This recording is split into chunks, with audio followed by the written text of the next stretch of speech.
In the grand tapestry of American cinema, there was one thread that never seemed to fray. A man who stood as tall as the mesas of Monument Valley and as solid as the granite of the Sierras.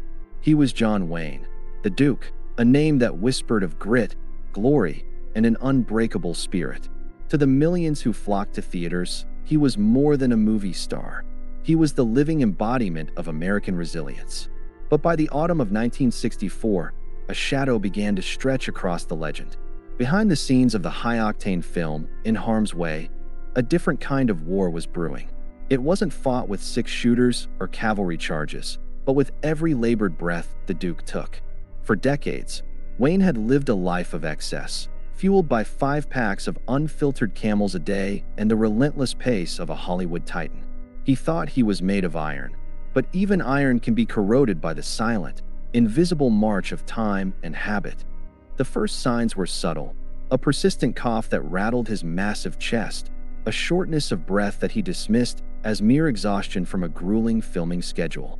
But as the leaves turned gold in California, the truth became impossible to ignore.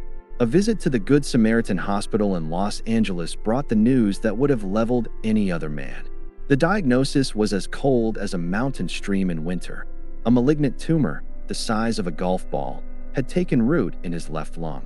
In the 1960s, the word cancer was spoken in hushed tones, a death sentence that carried a heavy social stigma.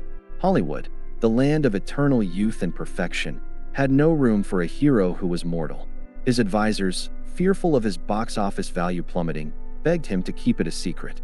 They suggested telling the press it was a bout of pneumonia or a lingering chest infection. They wanted to protect the brand, but John Wayne wasn't a brand. He was a man of truth. Wayne stood in his doctor's office, looking out at the sprawling city he had helped build through his fame. He knew that the characters he played, the Ethan Edwardses, the Rooster Cogburns, the Captain Brittleses, wouldn't hide in the shadows. They would stand in the middle of the street at high noon and face their destiny. "I'm not going to lie to the people who put me here," Wayne told his inner circle with a voice that still carried the weight of authority despite the sickness.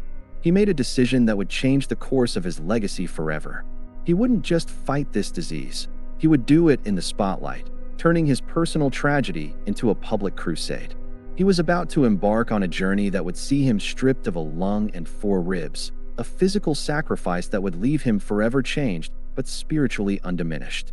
The stage was set for the Duke's greatest performance, not for the cameras, but for his very survival. The morning of September 17th, 1964, was crisp and clear, but for John Wayne, it was the start of a grueling trek into the unknown.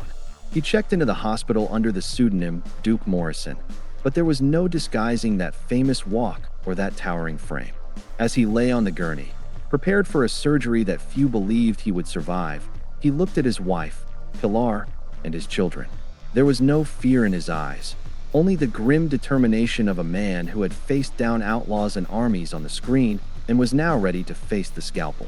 The operation lasted nearly 6 hours, a marathon session where surgeons worked with precision to remove the entire left lung and 4 of his ribs. It was a brutal, invasive procedure that left a 60-centimeter scar across his torso, a permanent map of the battle that had just taken place within his chest cavity. When the Duke finally emerged from the fog of anesthesia, the world he woke up to was one of agonizing pain. Every breath felt like he was inhaling molten lead.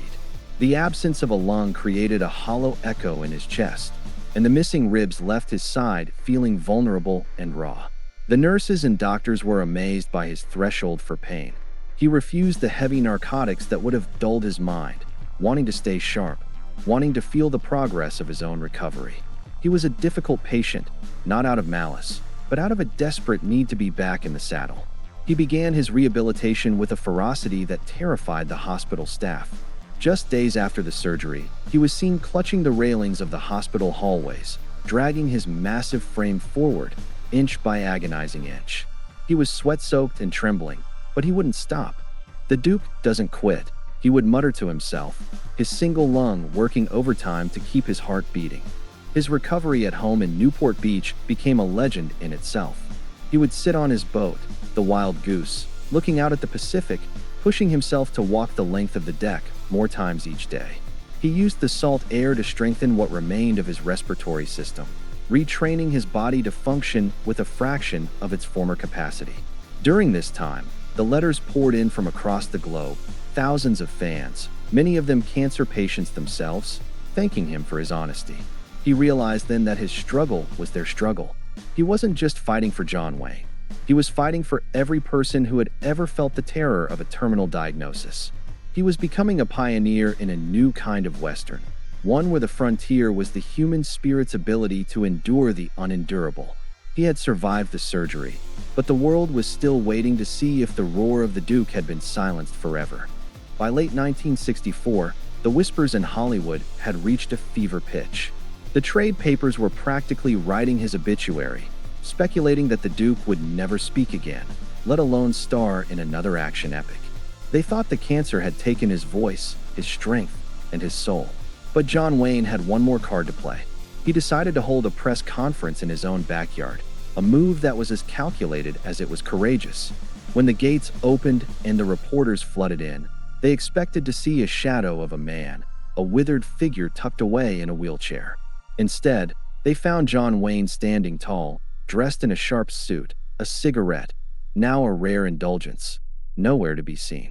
He looked at the gathered crowd with that unmistakable squint and took a breath that seemed to come from the very depths of the earth. "They told me I had the big C," he began, his voice rasping but carrying that same familiar authority. "And I told them I wasn't ready to check out just yet." He went on to describe his ordeal with a frankness that shocked the nation. He didn't hide the pain or the fear. He laid it bare, showing the world that a hero could be vulnerable and still be a hero. "I licked the big C," he famously declared, and in that moment, the stigma of cancer was shattered for millions of Americans. He showed that it was a disease to be fought, not a shame to be hidden. The impact was immediate and profound. His bravery gave birth to what would eventually become the John Wayne Cancer Foundation, an organization that continues to save lives to this day. He had turned his personal nightmare into a beacon of hope for the entire world. But the true test was whether he could return to the screen. Critics doubted he had the stamina for the physical demands of a Western. Wayne responded by taking on some of his most iconic roles in the years that followed.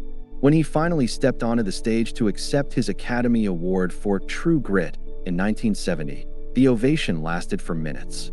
As he stood there, his one lung burning with the effort of the moment, he looked at the audience and said, "I thought I should have put on a patch 35 years ago." It was a joke, but beneath the humor was the reality of a man who had cheated death and reclaimed his throne. John Wayne didn't just survive cancer. He used it to redefine what it meant to be a man of character. He proved that the greatest battles aren't fought on a movie set with blank cartridges, but in the quiet, desperate moments when you choose to stand up one more time. The Duke's roar was back, and it was louder, deeper, and more meaningful than it had ever been before.